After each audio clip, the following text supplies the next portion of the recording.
ആലപ്പാട്ടെ ഖനന വിരുദ്ധ സമരസമിതിയുമായി സർക്കാർ ഇന്ന് ചർച്ച നടത്തും. വ്യവസായ മന്ത്രി ഇ.പി. ജയരാജന്റെ നേതൃത്വത്തിലാണ് ചർച്ച. മുഖ്യമന്ത്രി പിണറായി വിജയൻ വിളിച്ച യോഗത്തിലാണ് സമരസമിതിയുമായി ചർച്ച തീരുമാനിച്ചത്. ഖനനം തുടരാനും സീ വാഷ് താൽക്കാലികമായി നിർത്താനുമാണ് ഇന്നലെ ജനപ്രതിനിധികളുമായി ചർച്ചയിൽ ധാരണയായത്. ഖനനത്തിന്റെ പ്രത്യാഘാതങ്ങളെക്കുറിച്ച് പഠിക്കാൻ വിദഗ്ധ സമിതിയെ നിയോഗിക്കാനും തീരുമാനമായി. സമരസമിതിയുമായുള്ള ചർച്ചയ്ക്ക് ശേഷമാകും ഇക്കാര്യങ്ങളിൽ അന്തിമ നിലപാട് സർക്കാർ പ്രഖ്യാപിക്കുക. സമിതി ഇടക്കാല റിപ്പോർട്ട് നൽകുന്നത് വരെയാണ് സീ വാഷ് നിർത്തലാക്കിയത്. LDF യോഗം ഇന്ന് തിരുവനന്തപുരത്ത് ചേരും. 4 പാർട്ടികളെ മുന്നണിയിലെടുത്ത ശേഷം നടക്കുന്ന ആദ്യ യോഗമാണ് ഇന്നത്തേത്. യോഗത്തിൽ മുന്നണി എന്ന നിലയിലുള്ള പ്രവർത്തനങ്ങൾക്ക് രൂപം നൽകും. ലോക്സഭാ തെരഞ്ഞെടുപ്പ് സംബന്ധിച്ച പ്രാഥമിക ചർച്ചകളും യോഗത്തിൽ ഉണ്ടായേക്കും. UDF യോഗവും ഇന്ന് രാവിലെ 11 മണിക്ക് പ്രതിപക്ഷ നേതാവിന്റെ ഔദ്യോഗിക വസതിയിൽ നടക്കും. വരുന്ന ലോക്സഭാ തെരഞ്ഞെടുപ്പിന് മുന്നോടിയായുള്ള സ്ഥാനാർത്ഥി ചർച്ചയും തെരഞ്ഞെടുപ്പ് ഒരുക്കങ്ങളുമാണ് പ്രധാന ചർച്ചാ വിഷയം. JDU മുന്നണി വിട്ട പശ്ചാത്തലത്തിൽ UDFനൊപ്പം തുടരുന്ന വിഭാഗത്തെയും JSS രാജൻ ബാബു വിഭാഗത്തെയും UDFൽ സഹകരിപ്പിക്കുന്ന കാര്യം ഇന്നത്തെ യോഗത്തിൽ ചർച്ചാ വിഷയമാകും. BCCIയുടെ ഇടക്കാല ഭരണസമിതി പരാജയമാണെന്ന ബീഹാർ ക്രിക്കറ്റ് അസോസിയേഷന്റെ ആരോപണം സുപ്രീം കോടതി ഇന്ന് പരിഗണിക്കും. സ്ത്രീവിരുദ്ധ പരാമർശങ്ങളുടെ പേരിൽ ഇന്ത്യൻ ടീമിൽ നിന്ന് ഹാർദിക് പാണ്ഡ്യയെയും KL രാഹുലിനെയും വിലക്കിയത് കോടതിക്ക് മുന്നിൽ എത്തും. Justice S.A. ബോബ്ഡെ അധ്യക്ഷനായ 2-അംഗ ബെഞ്ചാണ് കേസ് പരിഗണിക്കുക.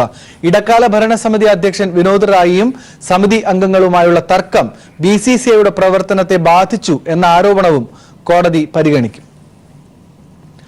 മാധ്യമപ്രവർത്തകൻ രാംചന്ദർ ഛത്രപതിയെ കൊലപ്പെടുത്തിയ കേസിൽ വിവാദ ആൾദൈവം ഗുർമീത് റാം റഹീം സിംഗിനുള്ള ശിക്ഷ കോടതി ഇന്ന് വിധിക്കും. ഗുർമീത് അടക്കം 4 പ്രതികൾ കുറ്റക്കാരാണെന്ന് പഞ്ചകുള പ്രത്യേക CBI കോടതി ജനുവരി 11 കണ്ടെത്തിയിരുന്നു.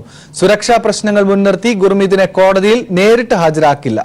പൂര സച്ച് ദിനപത്രത്തിന്റെ എഡിറ്ററായിരുന്ന രാംചന്ദ്ര ഛത്രപതിയെ 2002 ഒക്ടോബർ 24 ഗുർമീതും അനുയായികളും ചേർന്ന് കൊലപ്പെടുത്തിയത്.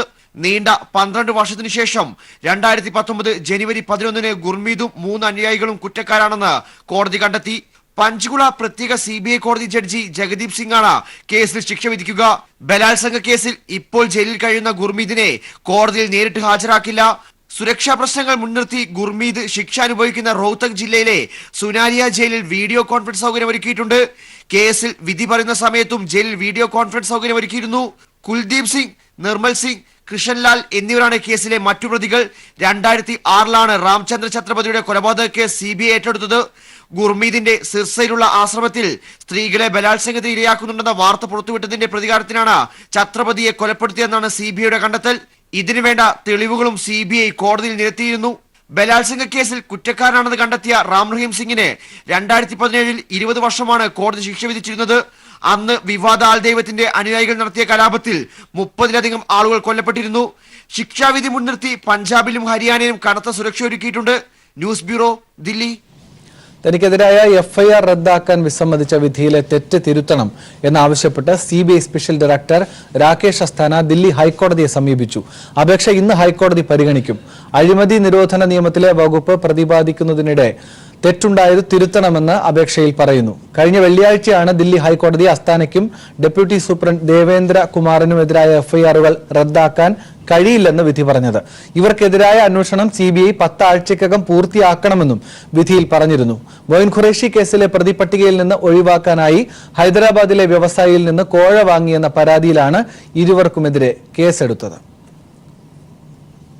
ബാർ കോഴ കേസുമായി ബന്ധപ്പെട്ട് VS അച്യുതാനന്ദനും KM മാണിയും സമർപ്പിച്ച 2 ഹർജികൾ ഹൈക്കോടതി ഇന്ന് പരിഗണിക്കും. തുടരന്വേഷണം നിർദ്ദേശിച്ചുള്ള വിജിലൻസ് കോടതി ഉത്തരവ് റദ്ദാക്കണം എന്നാണ് KM മാണിയുടെ ആവശ്യം. കഴിഞ്ഞ ദിവസം ഹർജി പരിഗണിച്ച കോടതി മാണിയുടെ ആവശ്യത്തിൽ ഇടപെട്ടില്ല. ഹർജിയിൽ ഇടക്കാല ഉത്തരവ് പുറപ്പെടുവിക്കാനും കോടതി വിസമ്മതിച്ചിരുന്നു. വിശദമായ സത്യവാങ്മൂലം സമർപ്പിക്കാൻ വിജിലൻസിന് കോടതി നിർദ്ദേശം നൽകി. വിജിലൻസ് നിലപാട് ഇന്ന് കോടതിയെ അറിയിക്കും. തുടരന്വേഷണത്തിന് സർക്കാരിന്റെ മുൻകൂർ അനുമതി വാങ്ങണമെന്ന വിജിലൻസ് കോടതി നിർദ്ദേശം റദ്ദാക്കണം എന്നാണ് VSന്റെ ഹർജിയിലെ ആവശ്യം. ബാർ കോഴ കേസ് രജിസ്റ്റർ ചെയ്യുമ്പോൾ മുൻകൂർ അനുമതി വ്യവസ്ഥ ഇല്ല എന്നും VS പറയുന്നുണ്ട്. കേസിലെ തുടരന്വേഷണം വൈകുകയാണെന്നും VS ഹർജിയിൽ ആരോപിച്ചിട്ടുണ്ട്. KSRTC തൊഴിലാളി സംഘടനാ പ്രതിനിധികളുമായി ലേബർ കമ്മീഷണർ ഇന്ന് ചർച്ച നടത്തും. ഹൈക്കോടതി നിർദ്ദേശത്തെ തുടർന്നാണ് ലേബർ കമ്മീഷണറുടെ നേതൃത്വത്തിലുള്ള ചർച്ച. പണിമുടക്ക് മാറ്റിവെച്ച സാഹചര്യത്തിൽ നിർണായക തീരുമാനങ്ങൾ യോഗത്തിൽ ഉണ്ടാകില്ല. എന്നാൽ KSRTC MD ടോമിൻ ജെ തച്ചങ്കരിക്കെതിരെ സംഘടനാ പ്രതിനിധികൾ കമ്മീഷണർക്ക് പരാതി നൽകും. തൊഴിൽ നിയമങ്ങൾ KSRTCയിൽ പാലിക്കപ്പെടുന്നില്ലെന്നാണ് സംയുക്ത ട്രേഡ് യൂണിയൻ നേതാക്കളുടെ പരാതി. രാവിലെ 10 മണിക്ക് കമ്മീഷണർ ഓഫീസിലാണ് ചർച്ച. ബ്രിട്ടീഷ് പാർലമെന്റിലെ പ്രതിപക്ഷത്തിന്റെ അവിശ്വാസ പ്രമേയം പരാജയം. പ്രതിപക്ഷ നീക്കം പ്രധാനമന്ത്രി അതിജീവിച്ചു. മേയുടെ വിജയം 19 വോട്ടുകൾക്ക്. ബ്രെക്സിറ്റിൽ MPമാരെ തെരേസ മേ ചർച്ചയ്ക്ക് വിളിച്ചു. ഇടുക്കി MP ജോയ്സ് ജോർജിനെതിരായ കൊട്ടക്കമ്പൂർ ഭൂമി വിവാദത്തിൽ നിർണായക വഴിത്തിരിവ്. ഭൂമി തട്ടിയെടുത്തതല്ലെന്നും സ്വമേധയാ നൽകിയതാണെന്നും ഭൂമി കൈമാറിയവർ ഹൈക്കോടതിയെ അറിയിച്ചു. ഭൂമി വിറ്റ തമിഴ് വംശജരായ ദേവികുളം സ്വദേശികളാണ് ഹൈക്കോടതിയിൽ ഹർജി സമർപ്പിച്ചത്. ജോയ്സ് ജോർജിനെതിരെ യൂത്ത് കോൺഗ്രസ് നേതാക്കളായ 2 പേർ സമർപ്പിച്ച ഹർജിയിലാണ് ഇപ്പോഴത്തെ നടപടി. ദേവികുളം താലൂക്കിൽ താമസിക്കുന്ന ഗണേശൻ, ലക്ഷ്മി, ബാലൻ എന്നിവരാണ് ഹൈക്കോടതിയിൽ സത്യവാങ്മൂലം സമർപ്പിച്ചത്. തങ്ങളുടെ അറിവോടും സമ്മതത്തോടും കൂടിയാണ് ഭൂമി കൈമാറ്റം നടത്തിയിട്ടുള്ളതെന്ന് ഇവർ വ്യക്തമാക്കുന്നു. പരാതിയില്ലെന്നും മൂവരും കോടതിയെ അറിയിച്ചിട്ടുണ്ട്. തങ്ങളെ തെറ്റിദ്ധരിപ്പിച്ച് ചിലർ പരാതിയിൽ ഒപ്പിട്ടു വാങ്ങുകയായിരുന്നു. ഇതിനാൽ തങ്ങളെ കേസിൽ നിന്നും ഒഴിവാക്കണമെന്നാണ് 3 പേരുടെയും അപേക്ഷ. പട്ടികവർഗ വിഭാഗത്തിന് നൽകിയ വനഭൂമി ജോയ്സ് ജോർജിന്റെ പിതാവ് വ്യാജ മുക്തിയാർ ചമച്ച് തട്ടിയെടുത്തു എന്ന കേസിലാണ് നിർണായക വഴിത്തിരിവ്. കേസിൽ CBI അന്വേഷണം ആവശ്യപ്പെട്ട് 2 യൂത്ത് കോൺഗ്രസ് നേതാക്കളാണ് ഹൈക്കോടതിയെ സമീപിച്ചത്. ഭൂമി നഷ്ടപ്പെട്ടവരുടെ നിലപാട് അറിയണമെന്ന് കേസ് പരിഗണിച്ച കോടതി നിർദ്ദേശിക്കുകയായിരുന്നു. ഇതിനെ തുടർന്നാണ് തമിഴ് വംശജരായ 3 പേരും കോടതിയിൽ സത്യവാങ്മൂലം നൽകിയത്. സംഭവം കഴിഞ്ഞ ലോക്സഭാ തെരഞ്ഞെടുപ്പിനോടനുബന്ധിച്ച് UDF വലിയ രാഷ്ട്രീയ വിവാദമാക്കി മാറ്റിയിരുന്നു. പിന്നാലെയാണ് CBI അന്വേഷണം ആവശ്യപ്പെട്ട് യൂത്ത് കോൺഗ്രസ് നേതാക്കൾ കോടതിയിലെത്തിയത്. ആരോപണത്തിന്റെ മുന ഒടിഞ്ഞത് പാർലമെന്റ് തെരഞ്ഞെടുപ്പിന്റെ പശ്ചാത്തലത്തിൽ UDFന് രാഷ്ട്രീയ തിരിച്ചടിയായി. News bureau, Kochi. പട്ടികജാതി പട്ടികവർഗ കോർപ്പറേഷന്റെ നവീന വായ്പാ പദ്ധതികൾക്ക് തുടക്കമായി. പദ്ധതികളുടെ സംസ്ഥാനതല ഉദ്ഘാടനം തിരുവനന്തപുരം കിളിമാനൂരിൽ മുഖ്യമന്ത്രി പിണറായി വിജയൻ ഉദ്ഘാടനം നിർവഹിച്ചു. 332 ഉപഭോക്താക്കൾക്കായി 3,49,00,000 രൂപയാണ് കോർപ്പറേഷൻ വിതരണം ചെയ്യുക. പട്ടികജാതി പട്ടികവർഗ വിഭാഗങ്ങൾക്കായി നവീന വായ്പാ പദ്ധതികളാണ് കോർപ്പറേഷൻ വിഭാവനം ചെയ്തിരിക്കുന്നത്. മൾട്ടിപർപ്പസ് വായ്പാ പദ്ധതി, വനിതാ ശാക്തീകരണ പദ്ധതി, കൃഷിഭൂമി വായ്പാ പദ്ധതി, വിദേശ തൊഴിൽ വായ്പാ പദ്ധതി, പ്രവാസി പുനരധിവാസ പദ്ധതി തുടങ്ങിയ പദ്ധതികളിലൂടെ ആദ്യഘട്ടത്തിൽ 332 ഗുണഭോക്താക്കൾക്കാണ് പ്രയോജനം ലഭിക്കുക. വിവിധ പദ്ധതികളിലായി 2 ലക്ഷം രൂപ മുതൽ 20 ലക്ഷം രൂപ വരെയാണ് കുറഞ്ഞ പലിശ നിരക്കിൽ ഉപഭോക്താക്കൾക്ക് ലഭ്യമാക്കുക. വായ്പകൾക്ക് സബ്സിഡിയും ഏർപ്പെടുത്തിയിട്ടുണ്ട്. പട്ടികജാതി പട്ടികവർഗ യുവാക്കൾ സ്റ്റാർട്ടപ്പ് സംരംഭങ്ങൾ ആരംഭിക്കുമ്പോൾ അതിനുള്ള വായ്പയാണ് കോർപ്പറേഷൻ ഒരുക്കുന്നത്.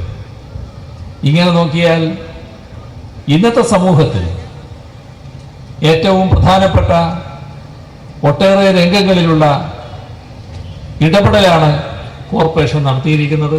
പട്ടിക വിഭാഗത്തിൽപ്പെട്ടവർക്ക് പുതിയ വീട് നിർമ്മിക്കുന്നതിനായി ഭവന നിർമ്മാണ വായ്പാ പദ്ധതിയും ആരംഭിച്ചിട്ടുണ്ട്. ഇതിനായി പരമാവധി 10 ലക്ഷം രൂപയാണ് വായ്പ അനുവദിക്കുക. പുതിയ സംരംഭകർ ആരംഭിക്കുന്ന സ്റ്റാർട്ടപ്പ് യൂണിറ്റുകൾക്കായി 50 ലക്ഷം രൂപ വരെ വായ്പ നൽകാനും പദ്ധതി ആരംഭിച്ചതായി ചടങ്ങിൽ അധ്യക്ഷനായിരുന്ന പട്ടികജാതി പട്ടികവർഗ വകുപ്പ് മന്ത്രി AK ബാലൻ വ്യക്തമാക്കി. വിദ്യാഭ്യാസ മേഖലയിലും തൊഴിലവസരങ്ങളിലും പ്രത്യേകം കേന്ദ്രീകരിച്ചുകൊണ്ട് ഇവരുടെ പിന്നോക്കാവസ്ഥ സാമ്പത്തികമായി, വിദ്യാഭ്യാസപരമായി, സാമൂഹികമായിട്ടുള്ള പിന്നോക്കാവസ്ഥ പരിഹരിക്കാൻ സുസ്ഥിര വികസനത്തിന്റെ ഭാഗമായി ഞങ്ങൾ കേന്ദ്രീകരിക്കുന്നത് കൂടുതൽ തൊഴിലവസരങ്ങൾ സൃഷ്ടിക്കുക എന്നുള്ളതാണ്. News bureau, Thiruvananthapuram. മുന്നോക്ക സംവരണ കാര്യത്തിലും മുത്തലാഖ് വിഷയത്തിലും വ്യക്തമായ നിലപാടുള്ള പാർട്ടിയാണ് CPIM എന്ന് സംസ്ഥാന സെക്രട്ടറി കോടിയേരി ബാലകൃഷ്ണൻ.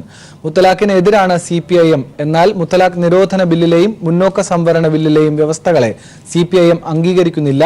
ഈ കാര്യങ്ങളിലെല്ലാം തെരഞ്ഞെടുപ്പ് മുന്നിൽ കണ്ടുള്ള രാഷ്ട്രീയ കളിയാണ് BJPയുടേതെന്നും കോടിയേരി പ്രതികരിച്ചു. 1985 തന്നെ മുത്തലാഖ് വിഷയത്തിൽ നിലപാട് സ്വീകരിച്ച പാർട്ടിയാണ് CPIM. അന്ന് മൊഴിചൊല്ലപ്പെടുന്ന സ്ത്രീക്ക് ജീവനാംശം നൽകണമെന്ന് സുപ്രീം കോടതി വിധിച്ചപ്പോൾ CPIM അതിന് അംഗീകരിച്ചു.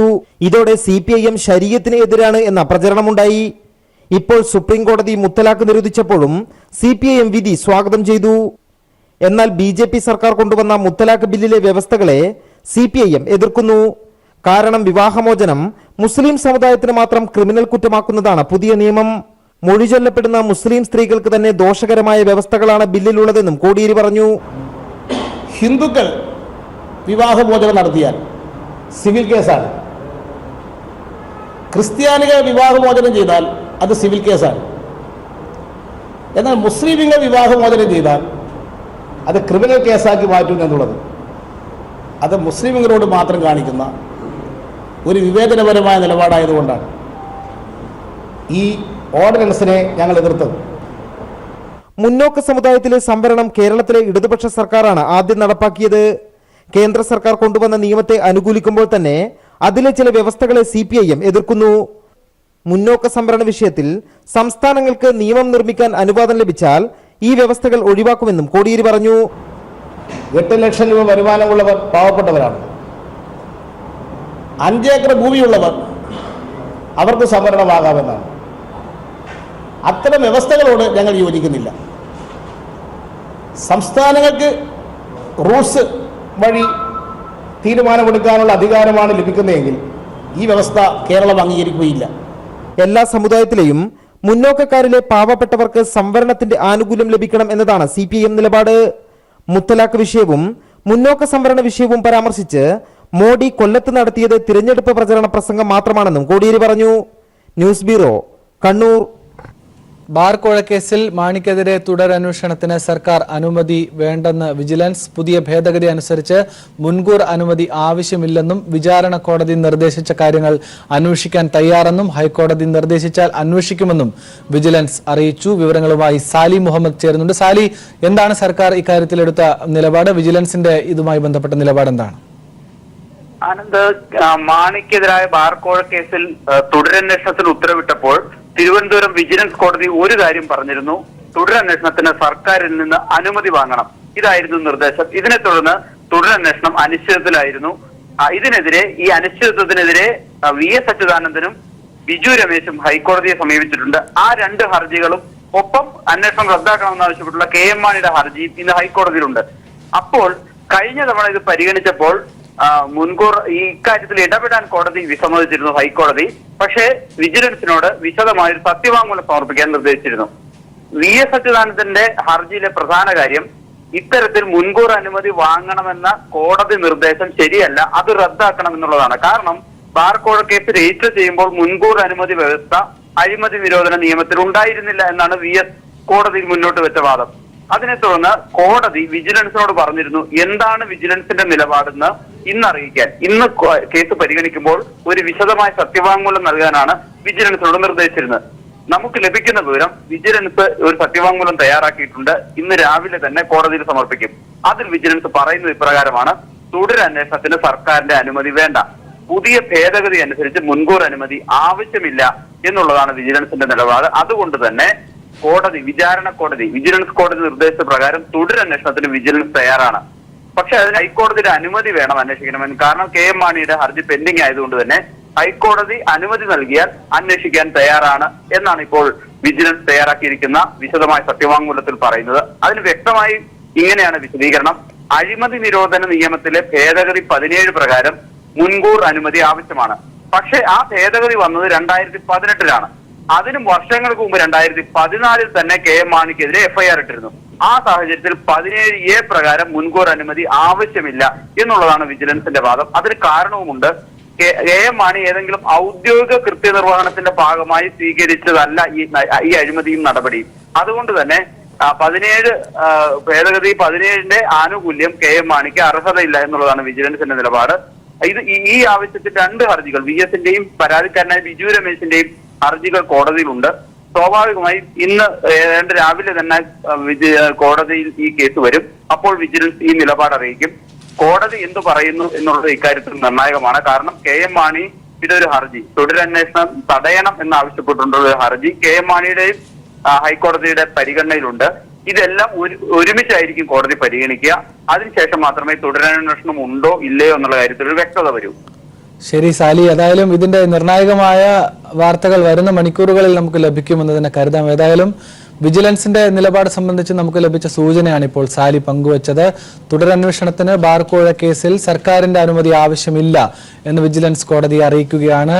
അതേസമയം ഈ അന്വേഷണം റദ്ദാക്കണമെന്ന് മാണിയുടെ ആവശ്യമുണ്ട്, അന്വേഷണം തുടരണമെന്ന് VS ആവശ്യപ്പെട്ടിട്ടുണ്ട്.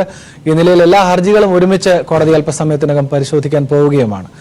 മറ്റു വാർത്തകൾ കൂടി നോക്കാം. കഴിഞ്ഞ ദിവസം പമ്പയിൽ യുവതികൾ എത്തിയപ്പോഴുണ്ടായ പ്രതിഷേധവും കല്ലേറും കണക്കിലെടുത്ത് പമ്പയിലും സന്നിധാനത്തും പോലീസിന്റെ സുരക്ഷ ശക്തമാക്കി.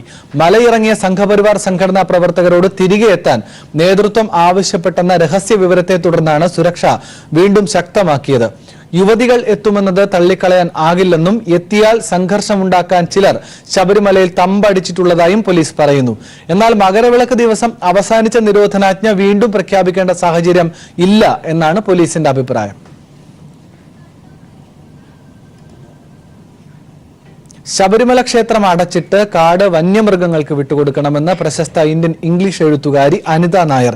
വിശ്വാസത്തിന്റെ പേരിലല്ല, തെരഞ്ഞെടുപ്പ് രാഷ്ട്രീയം ലക്ഷ്യം വെച്ചാണ് ശബരിമലയുടെ പേരിൽ പ്രതിഷേധവും സമരവും എല്ലാം നടത്തുന്നതെന്ന് അനിത നായർ പ്രതികരിച്ചു.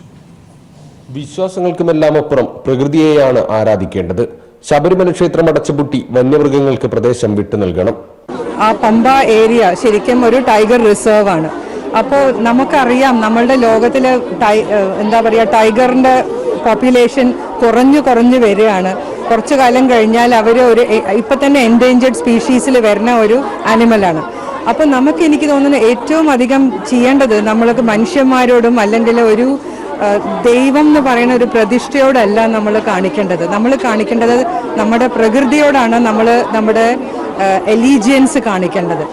ആ സ്ഥലം പൂട്ടിയിട്ടിട്ട് അവിടെ പുലികൾ മാത്രം ഇരിക്കട്ടെ, അല്ലെങ്കിൽ അവിടുത്തെ കാട്ടിലത്തെ ശരിക്കുള്ള ഒറിജിനൽ ഇൻഹാബിറ്റൻസ്, അവിടുത്തെ മൃഗങ്ങൾ അവരവിടെ ജീവിക്കട്ടെ. ശബരിമലയുടെ പേരിൽ നടക്കുന്ന പ്രതിഷേധങ്ങൾക്കും സമരങ്ങൾക്കും പിന്നിൽ തിരഞ്ഞെടുപ്പ് രാഷ്ട്രീയം മാത്രമാണ്. എല്ലാവർക്കും അറിയാം 2019 ഏപ്രിൽ ഇലക്ഷൻസ് വരാൻ പോവാണ്. കേരളത്തില് ഇപ്പോൾ CPIM ഭരിക്കുന്നു. കോൺഗ്രസിനും BJPക്കും എല്ലാവർക്കും അവർക്കൊരു സ്ഥാനം കണ്ടെത്തണം. അവരവരുടെ നിലനിൽപ്പിന് വേണ്ടിയിട്ട് കളിക്കുന്ന ഒരു കളിയാണ്. ഇതില് ജനങ്ങളാണ് അതില് പെടുന്നത് എന്നുള്ളൊരു ചെറിയൊരു സംശയമുണ്ട് എനിക്ക്. ചെറിയ സംശയമല്ല, ഇലക്ടോറൽ പോളിറ്റിക്സ് ആണെന്നുള്ളത് എനിക്ക് ഉറപ്പാണ്. പുരുഷന്മാരോടൊപ്പം തുല്യ അവകാശം സ്ത്രീകൾക്കുമുണ്ട്. അത് നിഷേധിക്കുന്നത് മനുഷ്യത്വരഹിതമാണ്. എവിടെ ഒരു പുരുഷന് പോവാൻ അവകാശം ഉണ്ട് വെച്ചാൽ അവിടെ ഒരു സ്ത്രീക്കും പോവാനുള്ള അവകാശമുണ്ട്. അത് മാറ്റി നിർത്തിയിട്ട് ഇവിടെ പുരുഷന്മാർക്ക് മാത്രം പ്രവേശനമുള്ളൂ, അല്ലെങ്കിൽ സ്ത്രീകൾ ഈ ഒരു ജോലി ചെയ്യാൻ പാടില്ല, അങ്ങനത്തെ ഈ ഒരു differentiation that is against not just against women, it's against humanity. അപ്പോൾ നമ്മളൊരു ഹ്യൂമൻ റൈറ്റ്സിനെയാണ് നമ്മൾ അവിടെ ചോദ്യം ചെയ്യണത്. കേരളത്തിന്റെ പുരോഗമനവാദം വാക്കുകളിൽ മാത്രമാണോ ഉള്ളതെന്ന് സംശയിക്കത്തക്ക തരത്തിലാണ് നിലവിൽ പല കാര്യങ്ങളും നടക്കുന്നത്. അവകാശങ്ങൾക്കായി സ്ത്രീകളുടെ കൂട്ടായ്മകൾ ഉയർന്നു വരുന്നത് വലിയ പ്രതീക്ഷ നൽകുന്നുവെന്നും അനിത നായർ പറഞ്ഞു. Siju Kannan, news bureau, Palakkad. മേഘാലയ ഖനി അപകടത്തിൽപ്പെട്ടവരിൽ ഒരാളുടെ മൃതദേഹം കണ്ടെത്തി. നാവികസേന നടത്തിയ തെരച്ചിലിലാണ് മൃതദേഹം കണ്ടെത്തിയത്. 14 പേരെ കൂടി ഇനി കണ്ടെത്താനുണ്ട്. ഇപ്പോൾ ശരത്ത് ദില്ലിയിൽ നിന്ന് ചേരുന്നുണ്ട്. ശരത്, ഈ അപകടവുമായി ബന്ധപ്പെട്ട് ഖനി അപകടവുമായി ബന്ധപ്പെട്ട് ഒട്ടും ആശങ്കകൾ അവസാനിക്കുന്ന നിലയിലല്ല വാർത്തകൾ വന്നുകൊണ്ടിരിക്കുന്നത്. ഇപ്പോൾ എന്താണ് ഈ മരണത്തിന്റെ വിശദാംശങ്ങൾ? ആനന്ദ്, ഖനി അപകടം ഡിസംബർ 13 നടന്നതിന് ശേഷം 32 ദിവസങ്ങൾക്ക് ശേഷമാണ് അപകടത്തിൽപ്പെട്ട 15 തൊഴിലാളികളിൽ ഒരാളുടെ മൃതദേഹം ഇപ്പോൾ കണ്ടെത്താൻ വേണ്ടി NDRFന്റെയും നേവിയുടെയും തെരച്ചിലിൽ സാധിച്ചിരിക്കുന്നത്. ഡിസംബർ 13 മുതൽ തന്നെ ഇവരെ രക്ഷിക്കാനുള്ള ശ്രമങ്ങൾ ആരംഭിച്ചിരുന്നെങ്കിലും ജലനിരപ്പ് താഴാത്ത സാഹചര്യത്തിൽ ഈ രക്ഷാപ്രവർത്തനങ്ങളെല്ലാം തന്നെ വൃഥാവിലാവുന്ന സാഹചര്യമാണ് ഉണ്ടായത്. ഏതാണ്ട് 1 കോടി ലിറ്ററോളം വെള്ളം പുറത്തേക്ക് പമ്പ് ചെയ്ത് കഴിഞ്ഞ ശേഷവും 370 അടി ഉയരത്തിൽ തന്നെ ജലനിരപ്പ് നിലനിൽക്കുന്ന സാഹചര്യമായിരുന്നു ഇതേവരെ ഉണ്ടായിരുന്നത്. ഇതിനെ തുടർന്ന് വെള്ളത്തിനടിയിൽ വസ്തുക്കൾ തിരിച്ചറിയുന്നതിനായി ഉപയോഗിക്കുന്ന മെഷീൻ വെച്ച് നടത്തിയ തെരച്ചിലിലാണ് ഇപ്പോൾ ഒരാളുടെ മൃതദേഹം കണ്ടെത്താൻ വേണ്ടി സാധിച്ചത്. മൃതദേഹം ഇതേവരെയായി ഡൽഹിയിൽ നിന്നും പുറത്തേക്ക് എത്തിക്കാൻ വേണ്ടി രക്ഷാപ്രവർത്തകർക്ക് സാധിച്ചിട്ടില്ല. എത്രയും പെട്ടെന്ന് മൃതദേഹം പുറത്തെത്തിക്കാനുള്ള ശ്രമത്തിലാണ് രക്ഷാപ്രവർത്തകരുള്ളത്. മേഘാലയയിലെ ഈസ്റ്റ് ജൈന്തിയ ഹിൽസ് ജില്ലയിലെ അനധികൃത കൽക്കരി ഖനിയിൽ ഡിസംബർ 13 ഈ തൊഴിലാളികൾ കുടുങ്ങിപ്പോയത്. ഈ 200 മീറ്റർ താഴെയാണ് ഭൂമിയിൽ നിന്ന് 200 മീറ്റർ താഴെയാണ് ഈ തൊഴിലാളിയുടെ മൃതദേഹം ഇപ്പോൾ കണ്ടെത്തിയിരിക്കുന്നത്. ഏതായാലും വരുന്ന ദിവസങ്ങളിലും അല്ലെങ്കിൽ വരുന്ന നിമിഷങ്ങളിലും മറ്റുള്ളവരെ കൂടി കണ്ടെത്താൻ വേണ്ടി സാധിക്കുമെന്നുള്ള പ്രതീക്ഷയിൽ തന്നെയാണ് ഇവർ തെരച്ചിൽ തുടരുന്നത്. തുടരുന്നത്. സുരക്ഷാ പ്രവർത്തകരും അതുപോലെ തന്നെ രക്ഷാപ്രവർത്തകരുമെല്ലാം തന്നെ തെരച്ചിൽ തുടരുന്നത്. നിലവിലെ സാഹചര്യത്തിൽ 32 ദിവസമായി ഈ 15 പേരും കുടുങ്ങിക്കിടക്കുന്നു എന്നതിനാൽ തന്നെ ഇവരിൽ ആരും രക്ഷപ്പെടാനുള്ള സാധ്യത നിലവിൽ രക്ഷാപ്രവർത്തകർ കാണുന്നില്ല. നേരത്തെ ആദ്യം അപകടം നടന്ന ഉടൻ തന്നെ 4 പേർ രക്ഷപ്പെട്ട് ഇരുന്നു. ആദ്യ സമയത്ത് തന്നെ അവരൊഴികെ മറ്റുള്ളവരൊക്കെ തന്നെ മരണപ്പെട്ടു പോകാനുള്ള സാധ്യത തന്നെയാണ് നിലവിൽ കാണുന്നത്. ആനന്ദ്, തീർച്ചയായും ശുഭകരമായ വാർത്തയല്ല. ഏതായാലും കഴിഞ്ഞ കുറെ നാളുകളായി മേഘാലയയിലെ ഖനിയിൽ പെട്ടവർക്കായി തെരച്ചിലും അന്വേഷണവും തുടരുകയാണ്. ഇപ്പോൾ ഒരാളുടെ മൃതദേഹം കൂടി കണ്ടെത്തിയിരിക്കുന്നു. ഇനിയും തൊഴിലാളികളെ അതിനുള്ളിൽ നിന്ന് കണ്ടെത്തേണ്ടതുണ്ട്. അവരുടെ ജീവൻ അപകടത്തിൽപ്പെട്ടേക്കാമെന്ന സംശയം തന്നെയാണ് തെരച്ചിൽ നടത്തുന്നവർ ഈ ഘട്ടത്തിലും പ്രകടിപ്പിക്കുന്നത്. മറ്റു വാർത്തകൾ കൂടി നോക്കാം. അറബ് ഭക്ഷണ സംസ്കാരത്തിന്റെയും ഇന്ത്യൻ വിഭവങ്ങളുടെയും വൈവിധ്യങ്ങൾ അവതരിപ്പിക്കുന്ന പ്രത്യേക പരിപാടിയുടെ ചിത്രീകരണം ദുബായിൽ ആരംഭിച്ചു. ഫ്ലവേഴ്സ് ഓഫ് അറേബ്യ എന്ന പേരിൽ കൈരളി അറേബ്യയിൽ സംപ്രേഷണം ചെയ്യുന്ന പരിപാടി അവതരിപ്പിക്കുന്നത് ലക്ഷ്മി നായരാണ്. ദുബായ് ബ്യൂറോയുടെ റിപ്പോർട്ട് കാണാം.